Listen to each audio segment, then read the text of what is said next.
ये प्यारी कन्या सरिता 3-4 साल पहले आज की तरह बाबा की इतनी अनंत भक्तों में से एक नहीं हुआ करती थी। परंतु आज से 3-4 साल पहले इन्हीं के पास में रहने वाला एक मुसलमान परिवार, जिसको ये बहुत ज़्यादा दान करते देखती थी तो आश्चर्य में डूब जाती थी। क्या इनके मज़हब में भी दान करने की बात कही गई है, या ये लोग बड़े अच्छे हैं? क्योंकि इन्हें ज़्यादा कुछ पता नहीं था उनके धर्म के बारे में। ये जब उन्हें दान करते देखती, छोटे बच्चों को कुछ खिलाते पिलाते देखती, जब बड़ी बूढ़ी दादी और माएँ जैसी दिखने वाली जो सड़क पर भिक्षा मांगती थी, उनको खाने को प्रत्येक दिन कुछ सामान देना, उनके लिए गिलास भरकर पानी देना और महीने 2 महीने में उन्हें एक आधा कपड़े देना, कभी नए कभी पुरानी साड़ी देना, परंतु सूट सलवार वो ज़्यादा दिया करते थे। ये सारी चीज़ें करते देख प्यारी सरिता को बहुत अच्छा लगता था। ये प्यारी हैं क्योंकि बाबा की बहुत विशेष कृपा है इन पर। और शायद ये मुसलमान परिवार, इनका ये प्यारा सा परिवार इनके लिए एक कदम था बाबा की ओर। जब ये देखती कि वो परिवार, उस परिवार में रहने वाले अंकल आंटी और इनकी फ्रेंड,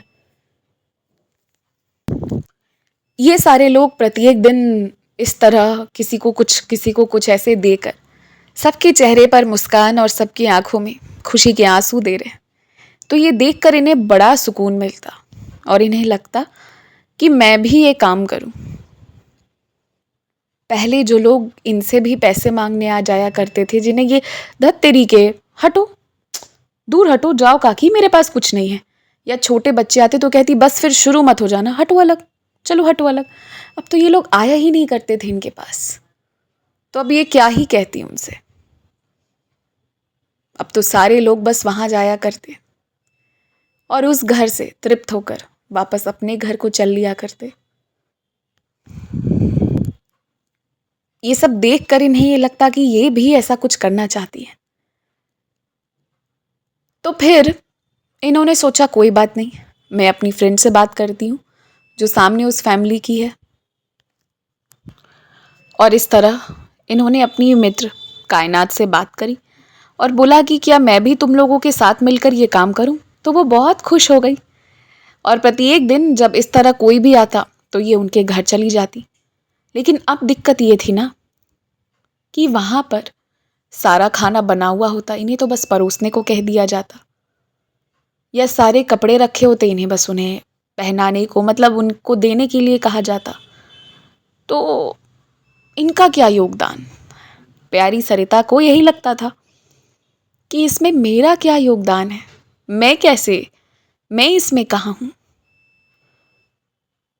फिर इन्होंने भी अपने घर से हलवा और पूरी बनाकर ले जाना शुरू किया, थोड़ा इस परिवार का थोड़ा उस परिवार का, मिलाकर सबको भरपेट खाना खिलाया जाता जो भी आता। और जब इस तरह सरिता की सेवा करने की भावना लोग आस पास देखते थे ना, तो एक बार किसी ने उनसे कहा कि अभी बाबा का बहुत बड़ा भंडारा होने वाला है, तो तुम वहां क्यों नहीं जाती, तुम वहां क्यों नहीं सेवा देती हो। ये सुनने के बाद झूमते झुमाते ये बाबा की शिरडी मतलब समाधि मंदिर वाली शिरडी नहीं, ये जहाँ रहती है वहाँ की शिरडी, वहाँ तक ये पहुँच गई। और बस हमने तो वहाँ तक पहुँचना है। बाबा ही अपने भक्तों को वहाँ तक बुलाते हैं और वहाँ बुलाकर तो उसकी नैया पार लगा देते हैं। ये वहाँ गई, मंदिर वालों से इन्होंने बात की और इनकी जिद करने पर, या ये कह लीजिए कि बहुत दरख्वास्त करने पर, इन्हें भी जिम्मेदारी मिली। आश्चर्य की बात तो ये थी कि वहाँ सबने अपना अपना काम ले लिया था कि कौन क्या करेगा, और बच रही थी तो केवल एक ही चीज़, और वो थी हलवा कौन बनाएगा। बस यही एक जगह खाली थी और इन्हें हलवा बनाने की जिम्मेदारी मिली। ये बहुत आश्चर्य की बात थी कि ये वहाँ भी, जो कायनात के घर जाया करती थी, वहाँ भी ये हलवा ही बना कर ले जाया करती थी। और देखो ना, यहाँ भी इन्हें हलवा ही बनाने की जिम्मेदारी मिली है। पता नहीं ये हलवा हलवा का क्या रिश्ता है। खैर जो भी है, पर अच्छा है, सेवा तो मिल गया ना।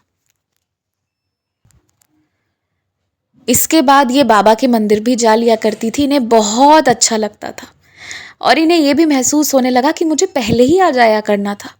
मैं आती क्यों नहीं थी, क्योंकि साईं बाबा को तो ये जानती ही थी, पर मंदिर क्यों नहीं आती थी। ये बार बार इस चीज़ को सोचकर अपने मन से, अपने आप से ही लड़ाई कर लेती थी और फिर अपने आप से ही बात करना बंद कर देती थी। बड़ा विचित्र रिश्ता था इनका अपने आप से।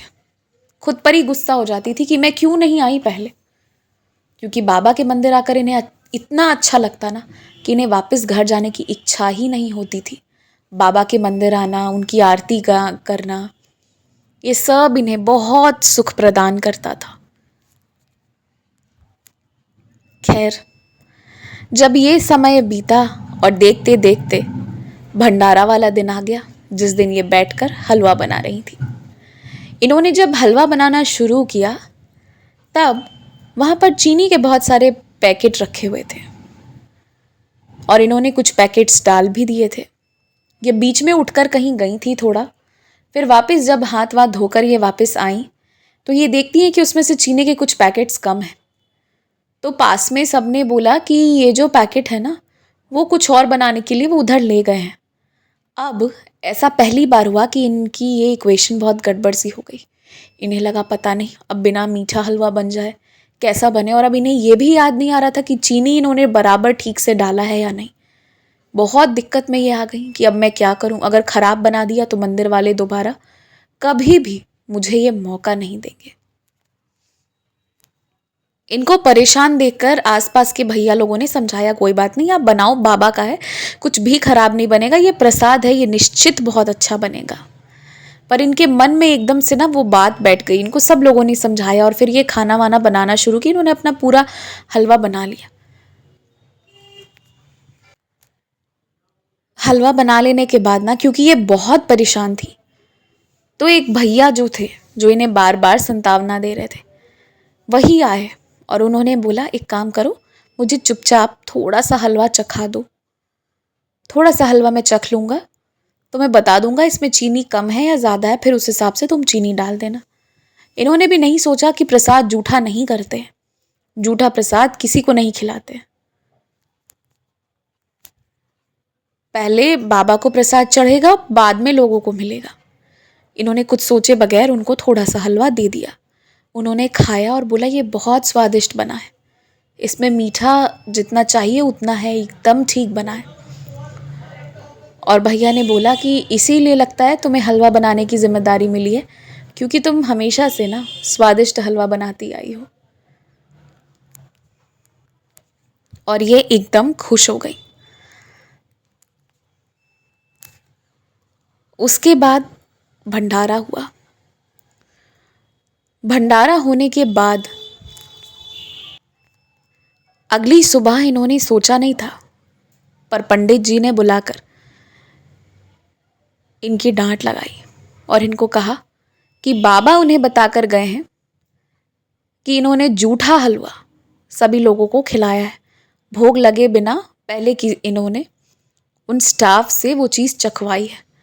और ये बहुत रोने लगी, क्योंकि इन्हें रोना इसलिए नहीं आ रहा था कि इन्होंने गड़बड़ किया और वो पकड़ा गया, गड़बड़ तो किया ही था, पर इन्हें रोना इस बात से आ रहा था कि अब भविष्य में मंदिर से मुझे कोई जिम्मेदारी नहीं दी जाएगी, जिस चीज़ के लिए ये बहुत रो रही थी। फिर पंडित जी ने कहा कि मैं उस लड़के को भी बुलाऊंगा और वो भी मेरे से डांट खाएगा, और अब वाकई में तुम दोनों को ये जिम्मेदारी नहीं मिलेगी। पंडित जी बहुत क्रोधित हो गए और पंडित जी की गलती नहीं है, उनको बाबा ने दिखाया था। तो पंडित जी समझ गए थे कि बाबा को ये चीज़ रास नहीं आई कि ऐसे जूठा कैसे खिला दिया। खैर अगले दिन वो भैया आए, उस दिन शाम को या अगले दिन जिस भी दिन आए, और वो भैया को भी बराबर डांट पड़ी। अब इन्हें शर्म भी इतना आ रहा था ना कि ये मंदिर जा नहीं रही थी। इन्होंने मंदिर जाना भी छोड़ दिया था। एक दिन ऑटो में इनकी मुलाकात उन्हीं भैया से हुई और वो भैया ने ना इनको एकदम से पकड़ लिया, बोला अपना नंबर दो, मुझे बात करनी है तुमसे। और वो भैया ने कहा कि तुम्हें मंदिर बुलाया जा रहा है, तुम कितने दिनों से सब तुम्हारी राह देख रहे हैं, तुम क्यों नहीं चल रही थी, तुम यहाँ से मंदिर चलो। और वो भैया जबरदस्ती मंदिर लेकर गए। जब ये मंदिर गई ना, तब इनको वहां पर चीजें क्लियर कराई गई कि कितनी बड़ी लीला इनके साथ हुई थी। दरअसल वो भैया इनके पास आए ही नहीं थे। जब पंडित जी ने भैया को डांट लगाई थी तो भैया ने साफ कहा कि उन्होंने ऐसा कोई हलवा नहीं चखा है। जब ऐसी बात हुई ना, तो इसके बाद पंडित जी ने पुनः बाबा से सवाल किया कि एक रो रहा है, अपनी गलती कबूल लिए, दूसरी मान ही नहीं रहा है, ये कैसे हो सकता है। तब बाबा ने पंडित जी को बात करते हुए पंडित जी को ये समझाया कि जैसे ही मैंने तुमसे कहा कि वो भंडारे का हलवा चखा हुआ था, तुम इतने क्रोधित हो गए कि आगे तुमने मेरी बात ही नहीं सुनी। वो बच्ची बहुत परेशान थी, इसलिए हलवा चखाया हुआ था। वो हलवा मैंने स्वयं चखा था, मैं उसका रूप लेकर गया था और मैंने उसके हलवे को चखा था। बाबा ने पंडित जी को फिर ये बात समझाई और उस दिन के बाद से पंडित जी सरिता की राह देख रहे थे और सरिता मंदिर जाना छोड़ चुकी थी, क्योंकि उन्हें बहुत बेइज्जती महसूस हो रहा था कि उन्होंने इतना गलत कैसे कर दिया। बाबा ने पंडित जी को समझाया, क्योंकि पंडित जी भी ना बाबा के बहुत प्यारे भक्त हैं, बहुत ज़्यादा। वो बाबा के खिलाफ कुछ भी ऐसा गलत हो, कुछ भी हो, तो वो उस चीज़ को स्वीकार नहीं कर पाते। इसलिए वो भी तुरंत ही, जैसे ही बाबा ने उनको ये बात दिखाई थी, वो तभी गुस्से होकर सीधा नींद से उठकर खड़े होकर गुस्सा होकर उठे थे। उन्होंने बाबा की भी पूरी बात नहीं सुनी थी। तो ऐसे तो प्रेमी हैं, और जब कोई ऐसा प्रेम करता है ना, तो साईं उसे कभी गलत नहीं होने देते, और अगर गलत हुआ है तो उसकी माफ़ी मंगवा कर उसके वो कर्म को वहीं पे ख़त्म करते। और इस तरह इन सारे लोगों की दोस्ती हो गई और इस तरह सरिता भी बाबा के बेहद करीब आ गई। ऐसे ही सरिता की गोल्ड रिंग एक बार गुम गई थी, जब बाबा की पालकी निकल रही थी। बाबा की पालकी को पकड़ा और भी सारी चीज़ें की इन्हें, और इनको पता ही नहीं चला कि इनकी वो गोल्ड रिंग कब निकल कर कहाँ गिरी, कहाँ गई, इन्हें पता ही नहीं चला। बहुत परेशान थी ये, पर घर पर क्या कहती, और घर पर कुछ कहती तो बाबा की बेइज्जती होती, तो कह भी नहीं सकती थी। बहुत कश्मकश में थी ये। और जब सरिता अगले दिन मंदिर गई थी ना, तो बाबा की पालकी को जो पकड़ते हैं ना कंधे पे, वो जो रॉड होती है ना जिससे वो कंधे पे पकड़ते, उसके कोने पर और बाबा की पालकी का जो ऊपर का हिस्सा होता है उसके सहारे बीच कोने पे वो अंगूठी थी। मतलब वो अंगूठी जैसे थी वैसे तो अगर पालकी थोड़ा सा हिलाए भी ना तो वो अंगूठी गिर जाए, पर वो अंगूठी वैसे के वैसे ही रखी हुई थी। जब वो अगले दिन मंदिर गई और बाबा की पालकी को देखा, हैरानी की बात है किसी की दृष्टि नहीं पड़ी, किसी ने लिया नहीं वो गोल्ड का रिंग। और उससे भी हैरानी की बात तो यह है कि ये इस तरह से इस पोजीशन पर कैसे यहाँ पर था। वो तो बिल्कुल थोड़े से हल्की से हवा के झटके में गिर जाए, पर वो वहाँ पर था। ये इनके लिए बहुत आश्चर्य वाली बात थी, क्योंकि अंगूठी ने उन्हें उठाकर पहना, बाबा को शुक्रिया किया। और उस दिन इनको बाबा ने, इनको कई बार मन में ये चीज़ आती थी कि मुझे ना ज्वेलरीज थोड़ा कम पहनना चाहिए। और उस दिन जब ये लीला हुई तब इनको वाकई में फील हुआ कि ये चीज़ बाबा ना सिर्फ कह रहे थे और मैं सुन नहीं रही थी, तो लीला करके समझा दी। और उस दिन के बाद से उन्होंने ज्वेलरी पहनना थोड़ा कम कर दिया, जितना वो पहले पहना करती थी। तो ये सारी ऐसी बहुत सारी लीलाएं उनके साथ हुई हैं जो बाबा ने उनके लाइफ में की है, जिससे इन्हें ये पता चला है कि बाबा कितना इनके साथ हैं, इनसे प्यार करते हैं, इनसे बातें करते हैं। और जैसे इनके साथ है वैसे ही बाबा हम सब के साथ है। अगर साईं को खोजना है तो वाकई में अपने हृदय पर हाथ रखिए और ढूंढिए, आपको साईं वहीं मिलेंगे और वहाँ मिलेंगे ही मिलेंगे। जय साईं राम।